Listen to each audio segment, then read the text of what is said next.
Forms of money, second important question आपका कि forms of money कितने टाइप के होते हैं हमारे मतलब इंडिया के अंदर, कितने टाइप की जो है मनी चलते हैं। देखिए जी, दो कैटेगरी में मनी को बांटते हैं। पहला है आपका fiat money and fiduciary money. ठीक है, क्या है? फिएट मनी,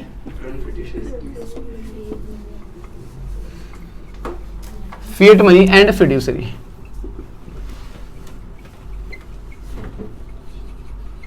समझ लीजिए, फिएट मनी कौन सी होती है और फिड्यूशियरी मनी कौन सी होती है। देखिए, हिंदी इंग्लिश है। Fiat money refers to that money which is used by, which is issued by order authority of the government। ऐसी कोई भी मनी जो गवर्नमेंट के द्वारा इशू की जाती है, ठीक है, वो फिएट मनी कहलाती है। ठीक है जी। अच्छा, it include the all notes and coins which the people country of country are illegally bound to accept in the medium of exchange. ठीक है, एक देश के अंदर जितने भी लोग हैं उनके द्वारा जो नोट और कॉइन्स, दो चीजें जो इस्तेमाल की जाती हैं, वो क्या कहलाती है? फिएट मनी कहलाती हैं। ठीक है, हिंदी में नाम बता दें। आदेशित मुद्रा और निर्देशित मुद्रा, न्यास मुद्रा। ठीक है, तो आदेशित मुद्रा जिसका गवर्नमेंट ने ही आदेश दे दिया है आपको, ठीक है, कि आपको ये करना है, बाउंड टू यूज या बाउंड टू एक्सेप्ट, आपको ये एक्सेप्ट करना पड़ेगा। मैंने आपको 1 रुपए वाला छोटा वाला सिक्का दिया, आपको एक्सेप्ट करना पड़ेगा। नहीं करोगे तो आपको उसके लिए हर्जाना भुगतना पड़ेगा अगर मैं कंप्लेन कराता हूं तो। समझ में आई बात? ठीक है, मतलब कहने का है कि अगर गवर्नमेंट ने जारी किया है तो आपको एक्सेप्ट करना ही पड़ेगा। तो वो वाली मनी कौन सी कहलाती है? वो फिएट मनी कहलाती है। ठीक है, इसमें सारे के सारे नोट आ जाते हैं और सारे सिक्के आ जाते हैं। समझ में आई बात? फिड्यूशियरी मनी क्या कहलाती है? ऐसी मनी जो कि गवर्नमेंट ने जारी नहीं की है बट लोग उसे as a medium of exchange use कर लेते हैं और एक्सेप्टर्स एक्सेप्ट भी करता है और पे करने वाला पे भी करता है। चलाता तू गोल्ड? कहाँ दिया तूने, कहाँ यूज किया गोल्ड को? ट्रैफिक में? तो गोल्ड दे देता है तू? ट्रैफिक पुलिस वाले को गोल्ड पकड़ा दिया तूने और गोल्ड पकड़ा दिया। इसी दुनिया से आया है ना तू? मतलब ट्रैफिक वाले ने तुम्हें पकड़ लिया और तूने चालान के तौर पर उसे गोल्ड दे दिया। हाँ देखो जरा, तो फिड्यूशियरी मनी के अंदर क्या आएगा? जैसे चेक हो गया, डिमांड ड्राफ्ट हो गया। ठीक है, चेक गवर्नमेंट जारी नहीं करती है, बैंक जारी करता है और उसके बावजूद जो है देने वाला उससे पेमेंट कर सकता है और लेने वाला एक्सेप्ट करने को तैयार रहता है। समझ में आई बात? ठीक है, एक तरीके से डेबिट कार्ड, ये भी, इसकी भी तो पेमेंट एक्सेप्ट करते हैं लोग। ठीक है ना, क्रेडिट कार्ड। ठीक है, तो ये क्या है? Fiduciary money. गवर्नमेंट जारी नहीं कर रही है पर उसके बावजूद एक्सेप्ट किया जा रहा है और ट्रेंड में चल रहा है। ठीक है, और एक्सेप्टेंस ली जाती है इसकी, तो ये क्या कहलाता है? फिड्यूशियरी मनी कहलाता है। समझ में आ गया? क्लियर?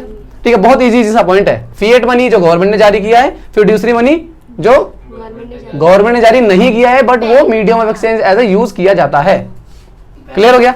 ठीक है, नेक्स्ट पॉइंट देखें, full bodied money and credit money. अब ये क्या है? फुल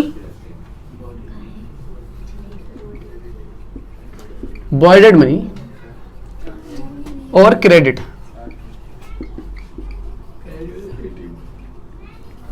समझे? फुल बॉर्डेड मनी का मतलब जाता है कि ऐसी मनी जिस मनी के अंदर उसकी वैल्यू इंक्लूड है। ठीक है, देखिए पढ़ते हैं।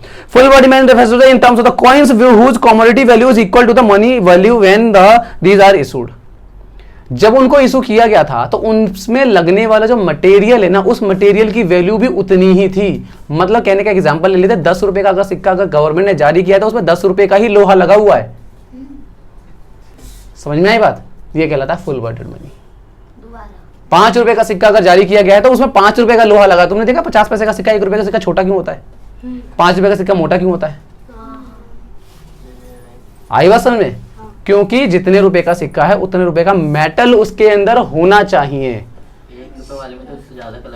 हो सकता है, ऐसा कुछ नहीं है कि नहीं लगा हो सकता, हो सकता है लगा हो। ठीक है, पर मैं तुमको एक बात बता रहा हूं कि फुल बॉर्डेड मनी का मतलब है कि जो नोट जारी किया, जो भी मनी जारी की गई है उसके अंदर उसकी जो वैल्यू ऑफ मटेरियल है वो इंक्लूड है उसके अंदर। जैसे 10 रुपए में उसमें कॉपर भी होता है थोड़ा सा और थोड़ा सा आयरन होता है, तो मिला करके क्या पता बन जाता है गवर्नमेंट की नजरों में। कागज वाले नोट जो है वो क्रेडिट मनी के अंदर आते हैं। 2000 के नोट के अंदर क्या 2000 का कागज लगा होता है? नहीं लगा होता है। समझ में आई बात? ठीक है, तो वो क्रेडिट मनी के अंदर आता है। क्लियर हो गया? तो फुल बॉर्डेड मनी वो मनी होती है जिसके अंदर उसकी वैल्यू इंक्लूड होती है। सोचो अगर ऐसा हो जाए कि अगर जितने का उसका वैल्यू है उससे ज़्यादा मटेरियल यूज हो जाए, 10 रुपये का सिक्का जारी करने में अगर खर्चा अगर 15 रुपये का आ जाएगा ना, तो वो सिक्का कभी मार्केट में चल नहीं पाएगा। इसके पीछे जेन्युइन रीजन दे सकता है कोई? अगर 10 रुपये का सिक्का बनाया है उसमें वैल्यू 15 रुपये लग गई है, हाँ एग्जैक्टली, उस सिक्के को पिघला करके वो दूसरी चीजें बनाने लग जाएंगे, एज अ मेटल यूज करने लग जाएंगे। क्यों? क्योंकि उसकी वैल्यू ज्यादा है। अगर मैं किसी को ये 10 रुपये किसी वस्तु के बदले दूं या फिर इसको मैं लोहे में कन्वर्ट कर लूं, वो लोहे में ज्यादा फायदा हो रहा, तो मैं सिक्का क्यों बना के दूंगा उसका? जैसे धीरूभाई अंबानी ने भी किया था, वहाँ ईरान का वहाँ के पैसे ला के चीज के बदले वहाँ से पैसे नहीं लाते। चीज नहीं, ये टॉफी वॉफी खाने लग गया क्या? हो सकता है। मैं अब चलो समझ में आ गया तुम्हारा टॉपिक, चलते हैं आगे। 5 रुपए का सिक्का इंपोर्ट करके प्लेट बनाना। ठीक है, हो गया। नहीं, अभी आदत है। तो फुल बॉर्डेड मनी समझ में आ गया, फुल बॉर्डेड मनी और क्रेडिट मनी। ठीक है, तो फुल बॉर्डेड में जो है उसकी वैल्यू इन्वॉल्व होती है, जो भी मटेरियल में लगता है, जबकि क्रेडिट मनी के अंदर वैल्यू इन्वॉल्व नहीं होती है। ठीक है ना? एक बार डेफिनेशन पढ़ देता हूँ क्रेडिट मनी की, कहीं लिखी हुई है।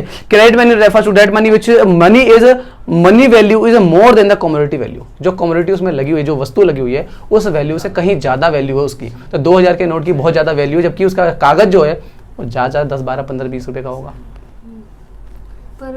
समझ में आई बात? तुम्हें पता है कि जो नोट बनते हैं ये इंडिया में कहाँ पे बनते हैं? इंडिया में 3 जगह बनते हैं, और इनके जो कागज हैं वो पूरे वर्ल्ड में सिर्फ शायद एक ही कंट्री देता है, और उस कंट्री से इंपोर्ट किया जाता है कागज। हमारे देश में वो कागज बनता नहीं एक्चुअल में, पता नहीं कौन सी कंट्री है, तुम नेट पे सर्च कर लेना। हाँ, क्या कह रहे हो? कॉइन जारी करने की तो मशीन ही होती है वैसे तो, पर कॉइन का जो होता है, जैसे वो कहते हैं नोट जारी करना जो है आरबीआई के अंडर में होता है, ये इंपॉर्टेंट चीज़ है याद रखने वाला। और जो सिक्का जो होता है वो मिनिस्ट्री ऑफ फाइनेंस जारी करता है, नोट आरबीआई जारी करता है। ठीक है, बट 1 रुपए का नोट ये भी मिनिस्ट्री ऑफ फाइनेंस के हाथों में होता है। 1 रुपए का नोट और बाकी जितने सिक्के होते हैं, 1, 2, 5, 10 जितने भी सिक्के होते हैं वो सारे मिनिस्ट्री ऑफ फाइनेंस जारी करता है। ठीक है,